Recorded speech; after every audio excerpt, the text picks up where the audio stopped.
It's a lot of books. Aunt Andre.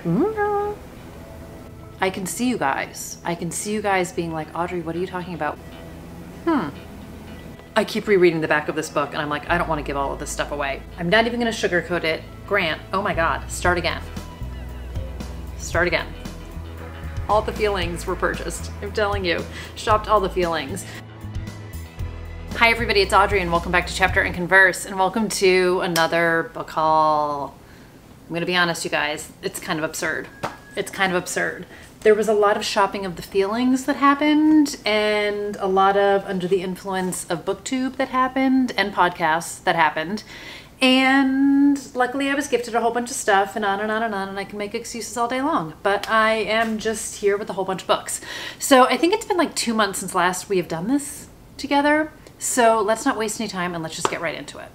First book I want to show you guys, I am reading it right now. So this is The Block Party by Jamie Day. This will be out in the universe by the time you guys see this book haul. So I did talk about this in my July most anticipated. This is a suburban neighbors behaving badly and I am obsessed with it. This was the one I talked about, like Desperate Housewives. I want to live on this kind of street.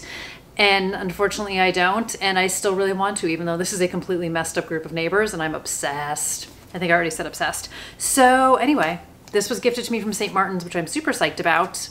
Thank you very much. But it was on my list anyway, so I would have bought it with my own money if they had not sent it to me. So that was very, very cool. A book I did buy with my own money is Same Time Next Year by Annabelle Monaghan. This is a beachy romance likened to Every Summer After by Carly Fortune. So this is the July book club pick for Bad on Paper podcast, which I am also totally obsessed with. I feel like I just need to do an obsessions video for you guys.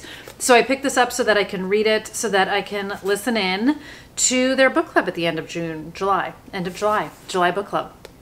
It's July. That's what's happening. So I'm not going to tell you what every single one of these books are about, but this is a second chance romance and I believe dual timelines and in Long Island. Yes, Long Island, beachy, summery, in. Okay, and under the influence of basically the entire Bookstagram community, I got The Puzzle Master. This is by Danielle Trussoni. I haven't read this one yet. I will let you guys know if I have read any of the books in this pile. I hope it's going to be shameful. So if you guys follow me on Instagram, you would have seen me post this, and you would have seen me post a lot of these books. So this was likened to The Da Vinci Code meets The Silent Patient, I want to say is the review that I saw on it. But I was not able to go to Thriller Fest this year because of circumstances, like new job, planning, all the things. And a lot of people who came out of Thriller Fest said that this was the book that everybody was talking about. And I am nothing if not easily influenced. And I do get book FOMO. So I picked it up and I'm super excited about it. And I really did enjoy The Da Vinci Code back in the day. And I really love The Silent Patient. So, and I believe this has a upstate New York prison element. So anything in New York or Boston, I'm always like, yeah. Okay, another one that was gifted to me. This is by Berkeley. This is just Silence for the Dead. Not The Silence, just straight up Silence for the Dead by Simone St. James. So this is a reissued cover of a book of hers that had already come out. And I want to say this is her second book. This originally came out in April 2014. So I am excited for this. I have read a handful of the Simone St. James books, but I have not dove in. I have not dove into her backlist yet. So I do have The Mystery of Maddie Clare. Is that what it's called? The Haunting of Maddie Clare.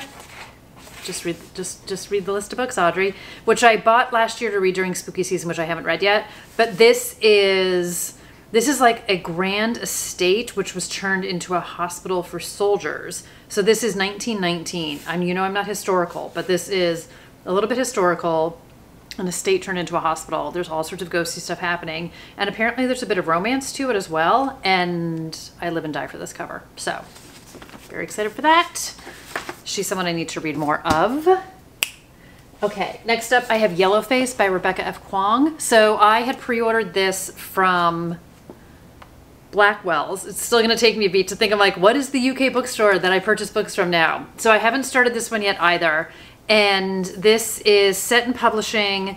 This is supposed to be like dark humor, kind of messed up, which I love. I also love the naked cover of this, which I don't know if you guys are going to be able to see it, but it has the eyes on it, which I totally love. So this is definitely a book that tons of people are buzzing about. So I am going to get on the train. And I love the back of this. I feel like UK covers always do so many things better than the US. No disrespect to the US, but it just says, this is one hell of a story. It's just not hers to tell. So Athena Liu is a literary darling. June Hayward is a literary nobody. So Athena dies in a freak accident and June steals her unpublished manuscript and passes it off as her own. So and she does it like under a pen name, so nobody knows it's her. So we get into all sorts of dark and messed up stuff, including white privilege and identity and racism in publishing. And it kind of gives me vibes a little bit of The Other Black Girl, also talking about racism in the publishing industry. So I've heard great things about this. I'm very excited for it. So that's going to be great. A book I've actually read. The Only One Left by Riley Sager. So I did have the e-arc of this. If you guys have been here for a minute, there's no words. So obviously I pre-ordered this. Here's the physical copy. I have not yet gone through to tab up all of the many pages that I earmarked on my e-digital ARC copy of it. But I loved it. I loved it. I love everything he does. This definitely ranks towards the top tier of books of his that I love, and I thought it was amazing. So of course I have it. Of course I have it. Okay, next up. This is also a bad on paper influence. A whole bunch of these are going to be bad on paper influences. This is Ghosts by Dolly Alderton. So I don't even know. So Becca and Olivia are the hosts of Bad on Paper, and they talk books and a whole bunch of other stuff. But they were talking about some book. Don't ask me which one. And Becca was saying how it reminded her of this book. And I was like, well, obviously I need to go get that book now. So I did. This is terrible. All the feelings were purchased. I'm telling you, shopped all the feelings. So this is a rom-com about ex-boyfriends, imperfect parents, friends with kids, and a man who disappears the moment he says, I love you. So this also has deckled edges, which I know makes so many people cringe, and it's one of my favorite things in the whole world. And I also love the cover of this. So she has written a nonfiction book, which I haven't read. Everything I Know About Love is the name of her nonfiction book. And I think that got made into a TV show even. So anyway, this is fiction, in case you have read her other one. And now she's mine, which I'm excited about.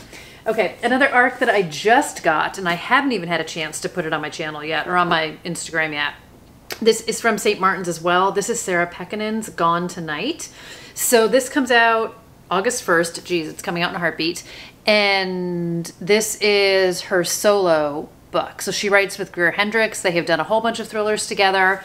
And this is like, I was going to say it's her standalone, but this is like her breaking off. This is her Harry Styles book. She's broken from the group and she's doing her own book here. So in this one, it says, their bonds run deep, their lies run dark. So we have 41-year-old Ruth is on the run from her past while trying to hold on to her future, protecting her 24-year-old daughter, Catherine. It's always been just the two of them against the world. But how well do they really know each other? I don't know. It says, who does the darkness lie within? So dark and messed up sounds completely up my alley, and you know I'm gonna read it and I'll let you guys know what I think. But I'm excited. I'm a huge fan of her books with Greer Hendricks. She has also done a whole bunch of books as a solo writer. I don't mean to make it sound like this is like her first solo artist. I was just being kind of me. So I have not read anything else that she has written as a solo author, but I have read everything she did with Greer Hendricks, and I very much enjoy them. So I have no doubt I'm going to enjoy her. So there's that one. This next one is a massive. Instagram made me do it. So Cade from Hey Atlas Creative posted this in their stories. We have a lot of very similar taste when it comes to a lot of reading.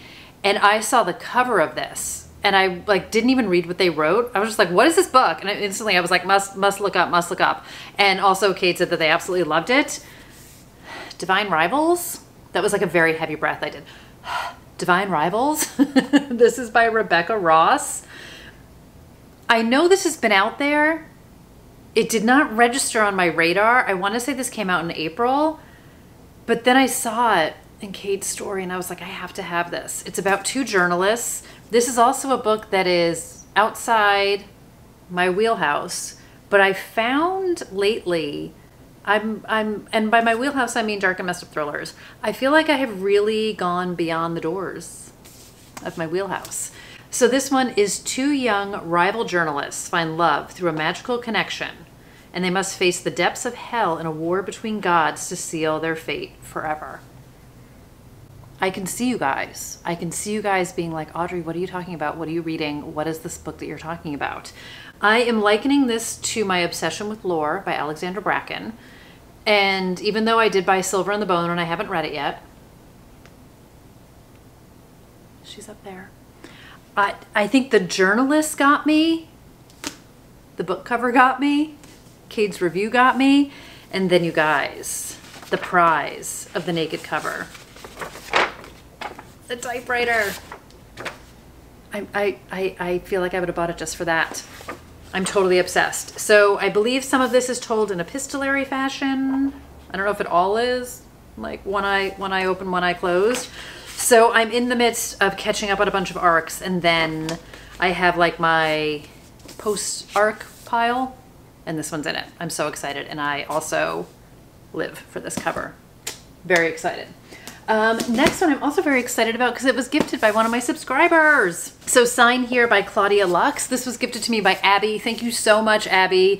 She sent this to me as a congratulations for my 6,000 subscribers, and I was so surprised because, you know, like, I'm a frequent Amazon shopper, but when the box shows up and I'm like, I don't think I ordered anything, did I? And I opened it and I was like, oh my God. It was like that panic. I was like, oh gosh, did I, in my shopping feelings mode, forget that I totally bought something? So this has been on my list for a long time. And this is one of those books where I have seen so many authors that I love, including Jennifer Hillier, recommend this book.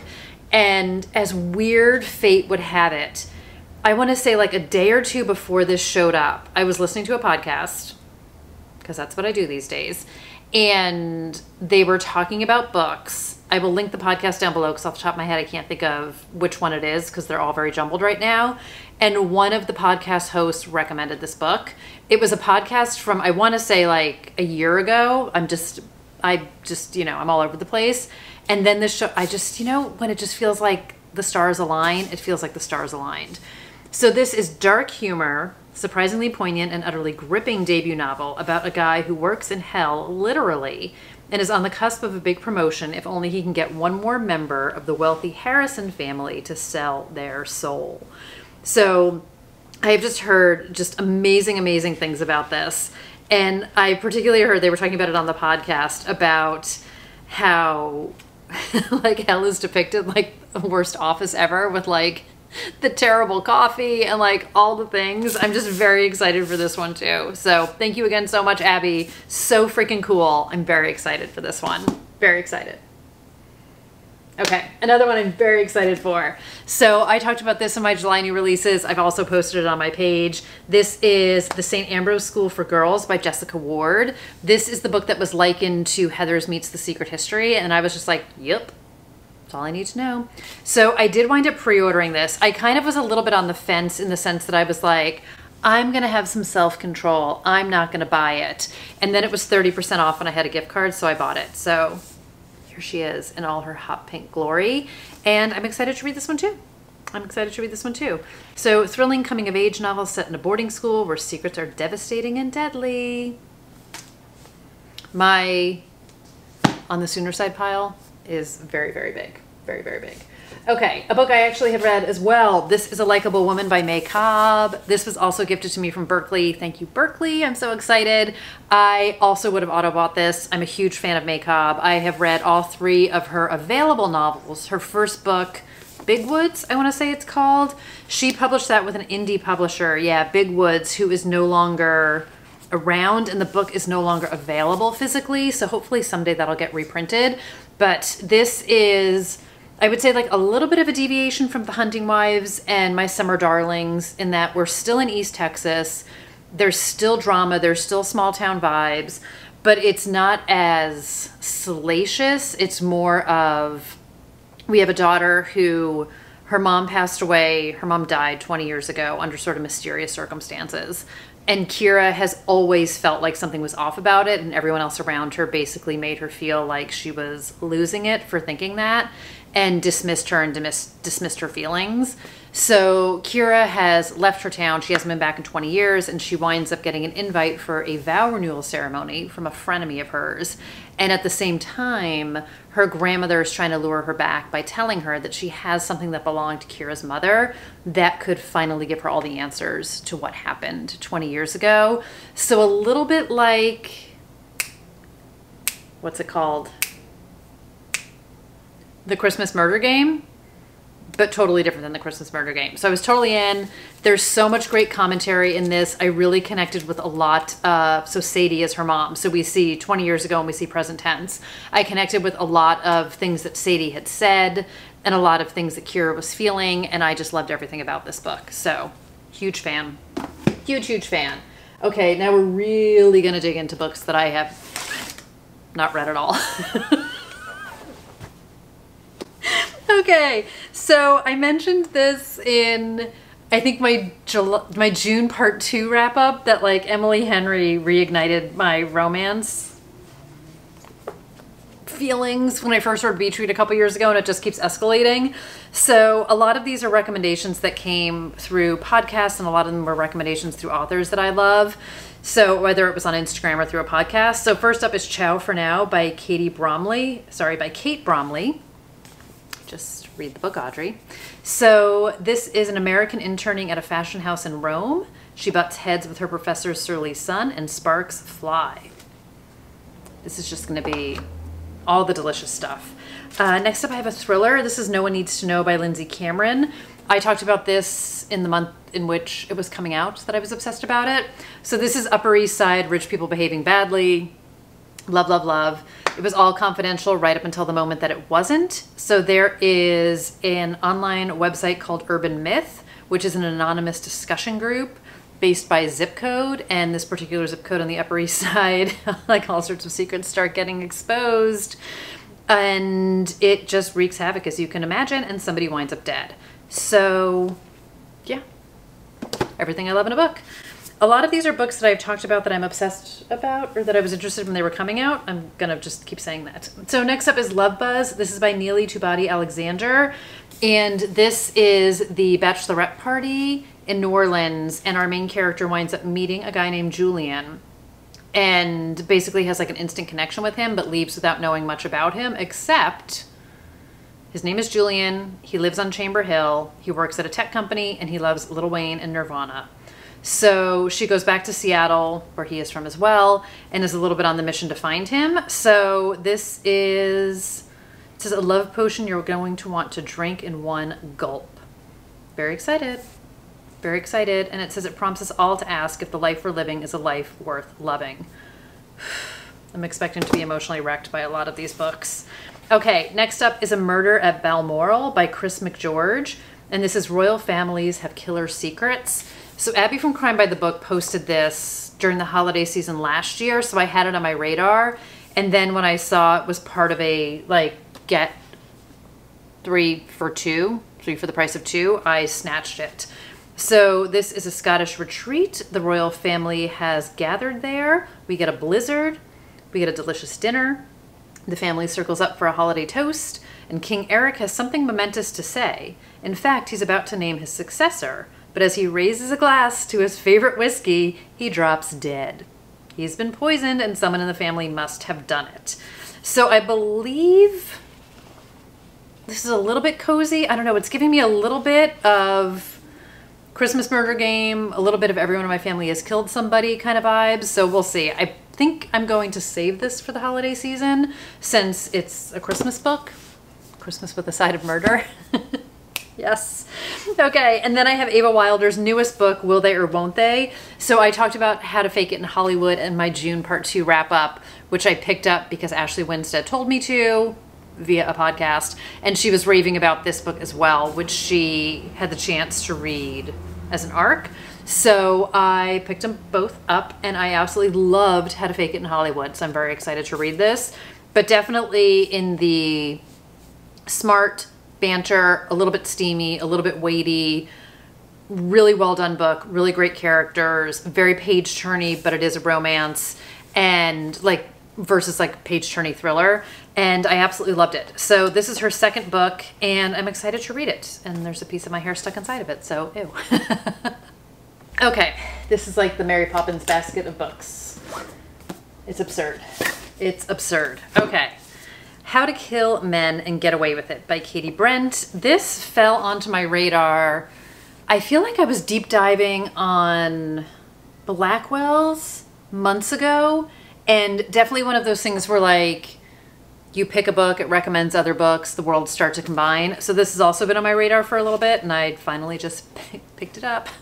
So this is Meet Kitty Collins, which weirdly enough, I used to know someone named Kitty Collins. Meet Kitty Collins, friend, lover, killer. He was following me, that guy from the nightclub who wouldn't leave me alone.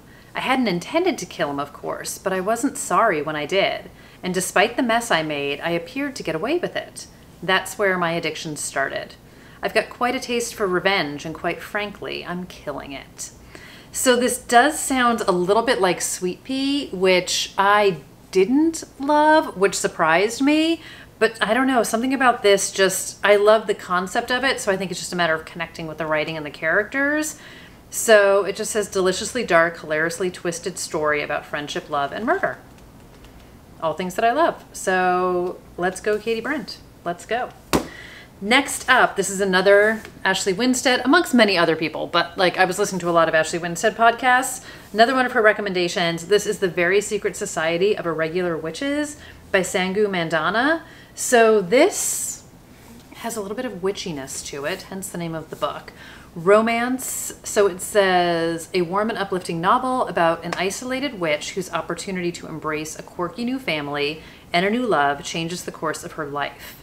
So she's one of few witches in Britain. She hides her magic. She keeps her head down, and things are going to keep happening. So I've heard really great things about this. It's a really long blurb on the back, and I'll let you guys know when I read it. I'll let you guys know when I read it. So I'm really behind the 8 ball on a lot of romances, and I feel like my world has really opened up, and I'm so intrigued. And I talked about this in another video as well, that I'm really struggling with my writing to like sit down, to actually do it, to focus on things. I'm super distracted by books always. I also procrastinate with books, and I'm trying to balance out writing a thriller but not always reading thrillers, because it definitely messes with my head. So you will notice a lot of these are non-thrillery. Next up, I have The Gunkle by Stephen Rowley. So this is one of those books that I've heard so many amazing things about, and I just never bought it. And now I bought it. So I also picked up The Celebrants, which I realize some of these have already made its way to my shelf, but I haven't read them yet. So also by Stephen Rowley. So this actually came across my radar, and then I connected the dots that it was the same person. So I 1000% bought these in the same trip. No judgment. Let's start with The Gunkle. Patrick O'Hara is a bit out of his league. So Patrick is gay Uncle Patrick, Gup for short, and has always loved his niece Macy and his nephew Grant. He loves spending time with them when they come out to Palm Springs for week-long visits, or when he heads home to Connecticut for the holidays. But when tragedy strikes and Patrick finds himself suddenly taking on the role of primary guardian, he is honestly overwhelmed. So my understanding is that this is one of those books that is like, I laughed, I cried, it's better than Cats. I've heard nothing but amazing things about it, and I'm really excited for it. So I do think I'm going to start with The Celebrants. So this is supposed to kind of be like a big chill for a new era. So I love the concept of this, and it's just a big chill for our times. I feel like the Big Chill, they were also fairly young in hindsight, but they seemed very old at the time. So this is about a group of friends, and it says they celebrate decades-long friendships and promises, and they get together and they give each other living funerals, celebrations to remind themselves that life is worth living and that their lives mean something to one another, if not to themselves. But this time they're getting together again for a reunion. And it says it's been a minute or 5 years since Jordan Vargas last saw his college friends and 28 years since their graduation from Berkeley. So it says, but this reunion is different. They're not gathered as they were to bolster Marielle as her marriage crumbled, to lift Naomi after her parents died, or to intervene when Craig pleaded guilty to art fraud. This time, Jordan is sitting on a secret that will upend their pact. So it says a deeply honest tribute of the growing pains of selfhood and the people who keep us going, coupled with Stephen Rowley's signature humor and heart.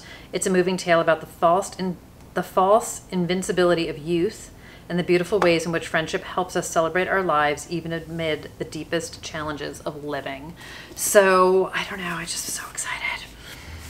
It just sounds so good. It just sounds so good. Stay tuned. Okay. This was kind of a random one where I feel like this was a Killing the Tea podcast on my radar. This is Not So Perfect Strangers by L.S. Stratton, and it's a thriller. So I just feel like this was Gare who recommended this one. But it says, I'm a big believer that women should help each other, Tasha. She says, don't you think? So Tasha has finally found the courage to leave her abusive husband, and taking her teenage son with her, she checks into a hotel the night before their flight out of DC. But escaping isn't so easy, and Tasha soon finds herself driving back to her own personal hell. As she is leaving, a white woman pounds on her car window, begging to be let in. Behind the woman, an angry man is in pursuit. Tasha makes a split-second decision that will alter the course of her life. She lets her in and takes off. So it says they may have very different everyday realities, but what they have in common is marriages they need out of. The two women want to help each other, they just have very different ideas of what that means, and they are on a collision course that will end in the case files of the DC MPD Homicide Unit. Has anybody read this? I've seen it in the bookstore. It was one of these things where I've seen it, and then when Gare talked about it, and then I looked it up, and I was like, I just have to do it.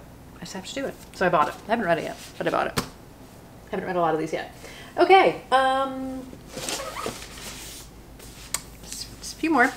Next one is a nonfiction book. This is Slanum Woods 9 by Daniel Barbin Levin.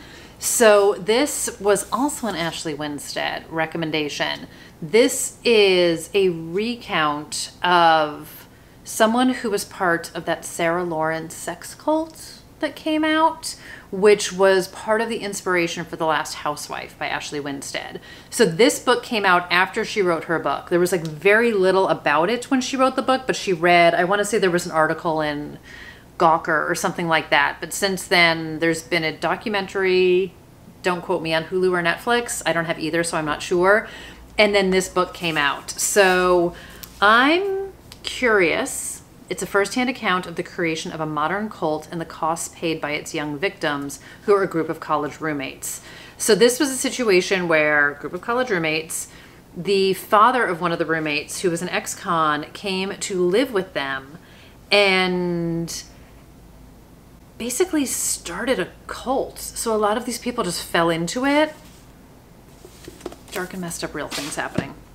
Next up is The House Party by Rita Cameron.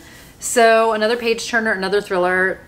Was it a minute ago where I was like, there's so many romances in here? Of course, there's a lot of thrillers in here. This is the party of the year, and afterward, nothing will be the same.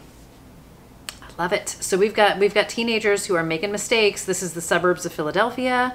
So we have a bunch of quote unquote good kids who are 2 months away from graduating college, and they are privileged. They have grown up in a protected bubble. They are accustomed to getting by with just a slap on the wrists.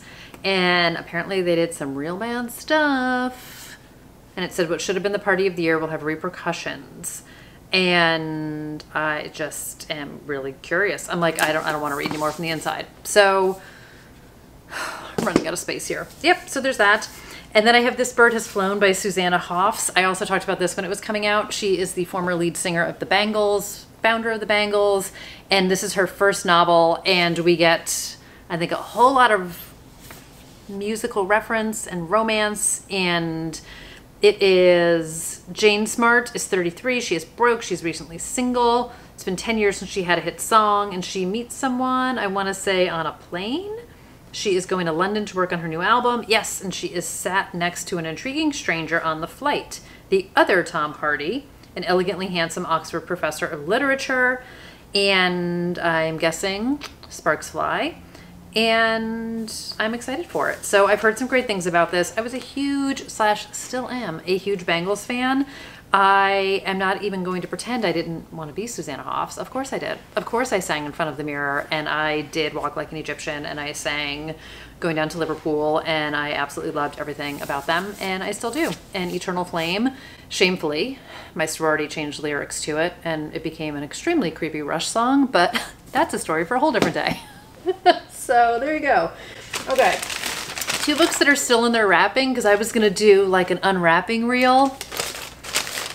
This is my unwrapping reel. Okay, so these are from Murder by the Book in Houston. You guys know I'm a huge fan of theirs. So I picked up Don't Forget the Girl by Rebecca McCanna.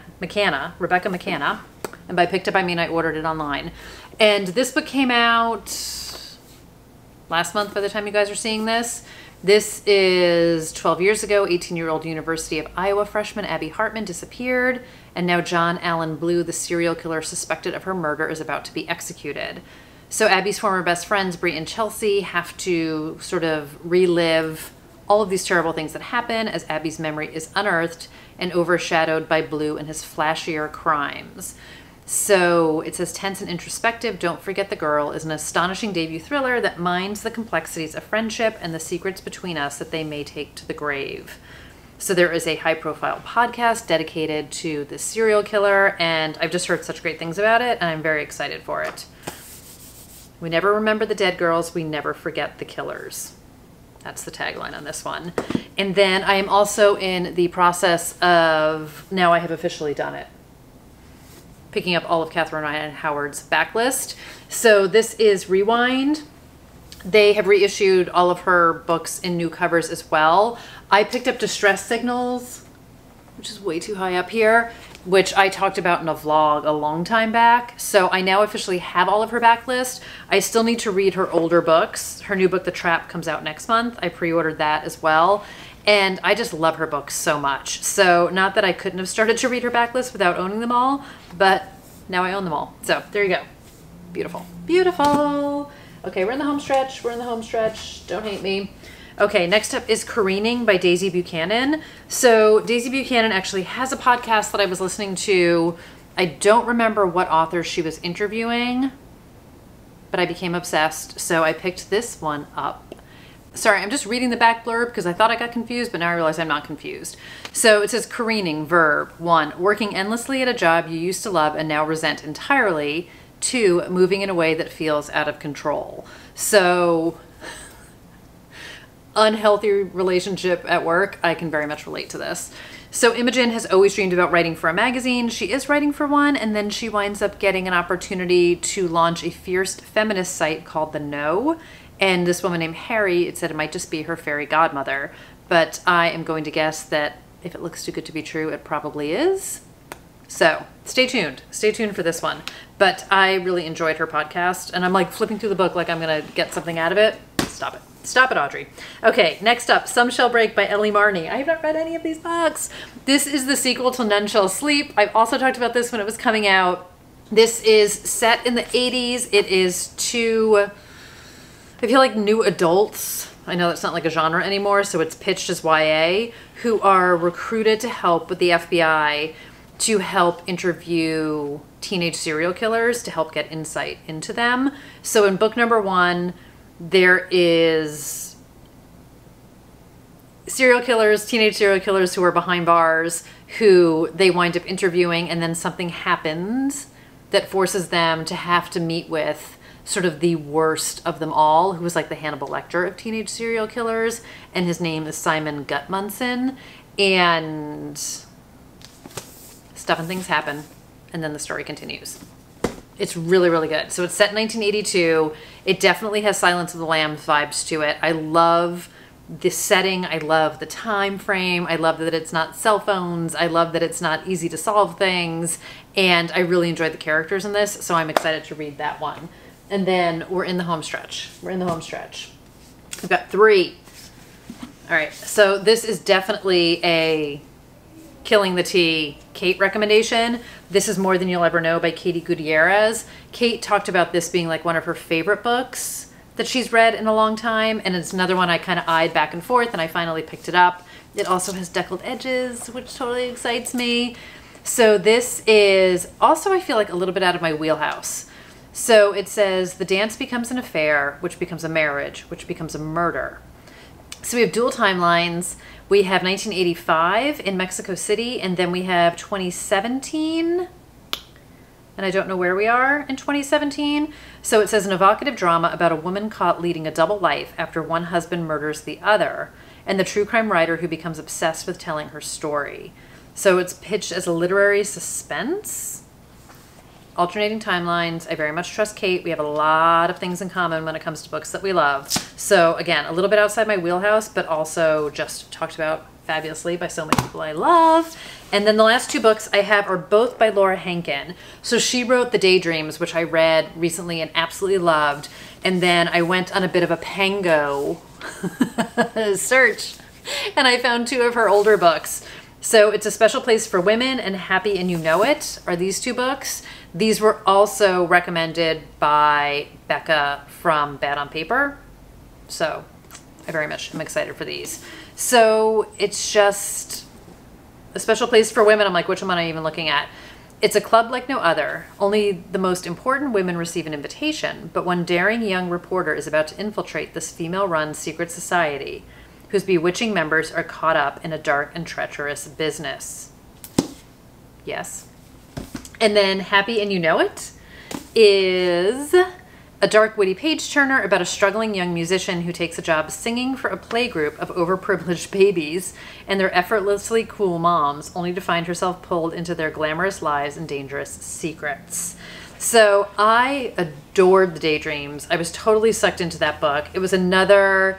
There was like a little bit of mystery in the sense of it was a group of 4 people who were part of this very popular TV show, and there was a live finale. It was kind of like a song and dance variety show, and there was a live finale and everything blew up, and then they reunite 13 years later, and they haven't seen each other or talked to each other since the blow up happened. So the mystery is in what happened that night and how the relationships were fractured, and then you start to see things that happened in the past and things that are going on in the present. And it was really good. It was really, really good. So I'm excited to read more from her. And clearly I have a lot of work to do because there's a heck of a lot of books here. So let me know if you would recommend any of these, that I fast-tracked them. But I think it would be more fun if you let me know if you have binge bought books. I didn't buy these all in one sitting. Again, this is like 2 months worth. I'm very gracious to have some of them as gifted. So let me know, you guys. I'm not feeling guilty about it, but we do need to, and by we I mean me, start to back deal with this, because I did unload a whole bunch of books, and now I just like filled up all of their slots and then some. So the struggle is real. But on that happy note, I'm gonna go. So I hope everyone is doing great. Thank you for being here. This was a long one, and I'm super grateful that you guys are all here. And if you stuck around this long, you know the drill. You rock my world. You guys are absolutely amazing. Thank you so much, and I will see you in the next video. It won't be as long as this one, I promise. All right, bye guys.